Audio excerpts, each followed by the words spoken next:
Symbols जो हैं वो बेसिकली रिप्रेजेंट करते हैं किसी ना किसी मीनिंग को। फॉर एग्जांपल स्टार है, कोई कुत्ता जैसे बना हुआ है हाँ वो हर इजिप्शियन, चीज उसमें को, हाँ। वो रिप्रेजेंट करता है एक मीनिंग को। यस।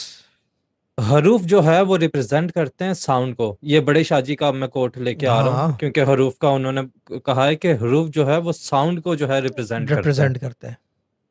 तो बेसिकली अलिफ जो है वो बेसिकली एक साउंड है। यस। बे जो है वो साउंड है। यस। और उस साउंड को अगर आपने किसी को दिखाना है लिखा हुआ, तो आप वो हर्फ बना दोगे कि ये साउंड है, बे है, हाँ अलिफ है, बे है। बे है, हाँ। जी। तो इसका मतलब है कि अगर ये साउंड बेस्ड है हरूफ, तो ये सिंबॉलिक को भी सुपरसीड करते हैं, सिंबल्स को भी।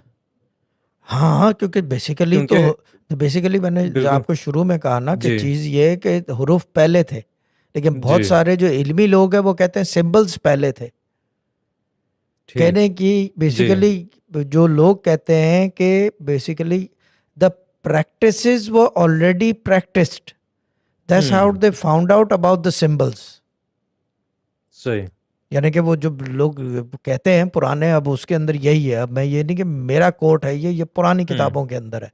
चीज़ ये है कि द सिंबल्स वो बिफोर देयर, क्योंकि अगर उसकी यानी कि कंपोजिट पावर का पता नहीं होता तो फिर अलिफ को ज़्यादा मायने नहीं देते, जी।